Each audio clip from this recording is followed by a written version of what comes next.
Hello, Mr. Taylor. This is Audrey Stark, over at Ace Corporation. Thank you for this afternoon. Hey, good evening. Likewise. I know you're very busy. Thanks for taking the time. We're seriously considering doing business with Ace Corporation at the moment. I hope we can continue this relationship. Please, no need for formalities. We're practically friends after today. Right, Mr. Taylor? Or may I call you William? Sure. So, what can I do for you? Was there something in our negotiations you were specifically concerned about? Come on. Let's put all that business stuff aside. William, no more business. This is private time. Yes. Well, I suppose it is. So, what's this about? This Sunday, I'm free the whole day.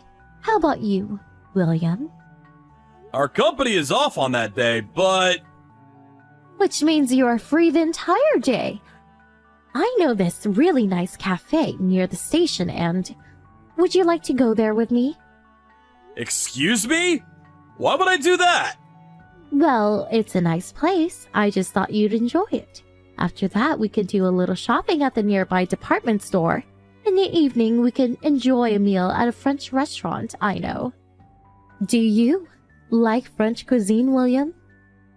I do enjoy French food on occasion, but why would I go out to dinner with you on my day off? Is this like a business dinner or something? Oh, come on, not business. This is a date. I'm asking you out on a date. We're practically lovers, right? Wait. Huh? You know, I really wanted you to ask me out, but you're still young, so I figured you weren't very experienced with such things, so I took the liberty of asking you out myself. Okay, so Sunday, 11 a.m. in front of the station. Are you okay with that? Stop right there. What do you mean by lovers? I just met you today, Miss Stark, and for the first time. That's love for you, William. Time is of no significance. Besides, I knew the moment I met you that you fell head over heels for me when you saw me. Huh? Where did you get such an idea? I fell head over heels for you? Miss Stark? That's inconceivable. Why did you even think that? It's not as if I confessed my love for you or anything. There was no need. I just knew. The moment we met, you smiled at me. I could tell by your expression. Smiling when meeting people is what anybody would do. It's called courtesy. When I was explaining things, you were listening so intently, never interrupting. Well, it's considered bad manners to interrupt people during a conversation, especially during such important business negotiations.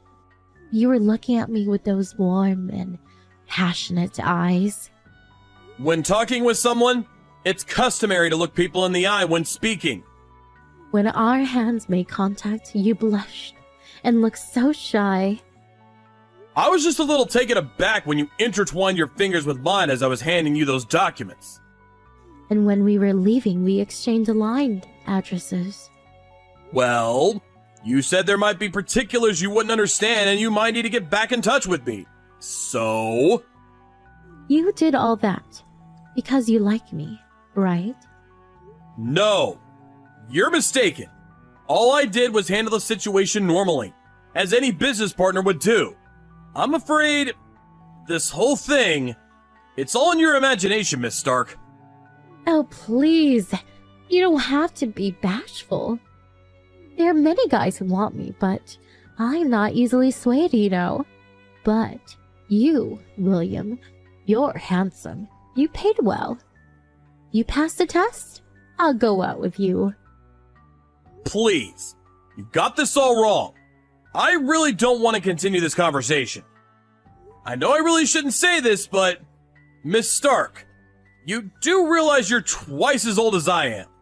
Aren't you even a little embarrassed to be doing something like this?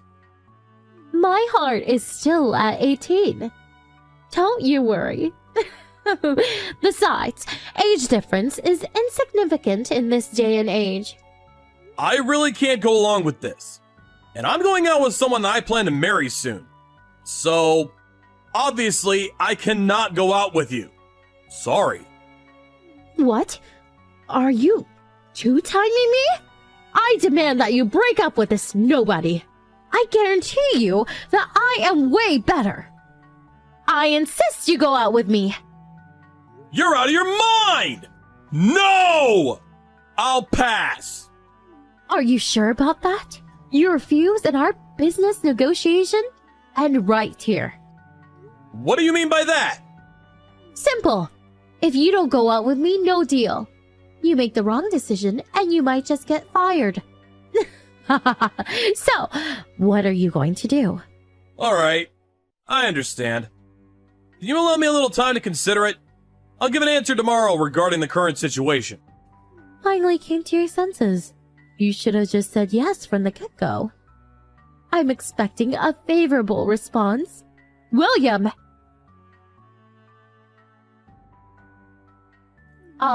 William, are you there? What the hell is happening? Good morning, Miss Stark. Is there a problem? What's this about terminating the negotiations? I arrived at the office this morning, and the boss screamed at me. What did you do, William? All I did was relay the conversation we had yesterday to my superiors.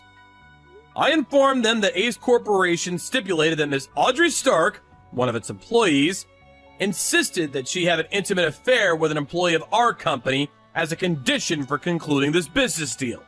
If this condition is not met, the deal is off. That's what I conveyed. I also told them that I had no intention of accepting such conditions, and if they insisted that I go through with it, I would resign. Well, my boss was furious. He said he would never do business with such a shameless company. So, as a result, the whole business deal was terminated. I believe I said I would contact you regarding the answer to our conversation yesterday. Hold on.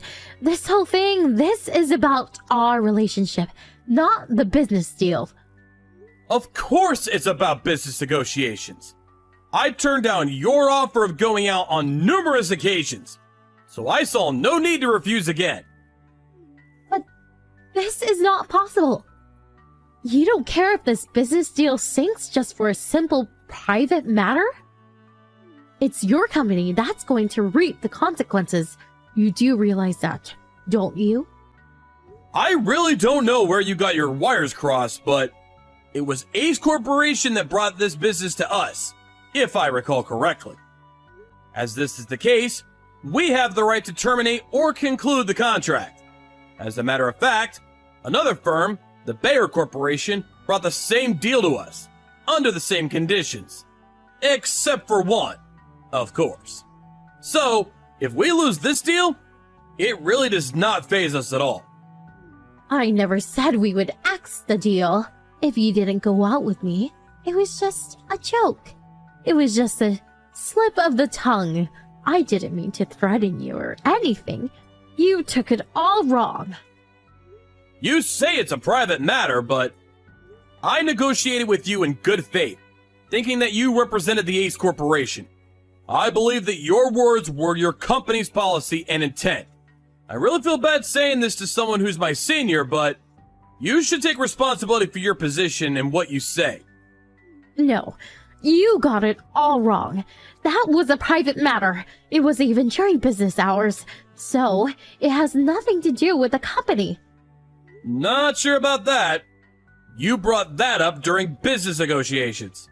So, we came to the conclusion that Ace Corporation was part of this all along. That it was policy. We couldn't believe it ourselves. Ace Corporation really takes us for some corrupt third world company. Please, William, come on. This is all just one big misunderstanding. All I wanted was for you to be a little more forthcoming. That's all. I suppose I was a bit forceful, and I apologize for that, but I am not sure I approve of you bringing personal romantic affairs into a business deal. Please, think it over for me. Just tell your boss that you were misinterpreting the whole thing. If you don't, I may end up getting fired. Miss Stark, I really can't understand what you're getting at. I was emotionally traumatized by your remarks yesterday and today. This is simply harassment. So, I plan to submit a complaint regarding this matter. As I said, it was all a mistake. Please, William, talk to your boss. Get him to reconsider. I'll do anything, please. Unfortunately, we already decided that we will no longer have any business dealings with Apes Corporation going forward. This account is private, so I'm gonna block you. Sorry. Also, if you contact our company in any way going forward, we intend to get the authorities involved and will consult with our lawyers regarding what actions to take. I hope you and the company are able to work things out. Please, William, please believe me. My love for you is real. Can't you understand that? You can be certain that I'll make you happy. Please, reconsider. Stop it! Please! This is really getting on my nerves. Honestly, I despise people like you who never take the time to listen to others. Huh? Despise? Yes, that's right. I despise you! I never want to deal with you again! You're not serious. I pray for your success. Goodbye. After that unfortunate conversation, Miss Stark visited the company accompanied by her boss and her parents to apologize. But Miss Stark just would not apologize for her shameless behavior, insisting that I was her lover. She was in such hysterics that she ended up hitting my boss, and subsequently, the cops were called and she was escorted out of the company. Both my boss and I were furious, and we seriously contemplated suing Ace Corp, but Miss Stark's parents and her boss apologized profusely, and we eventually relented. We agreed on a financial settlement and a promise that they would keep a close eye on her and keep her from acting out her urges. I heard that Miss Stark eventually got fired and subsequently moved back in with her folks. Evidently, she's working to pay off the settlement her parents were forced to pay.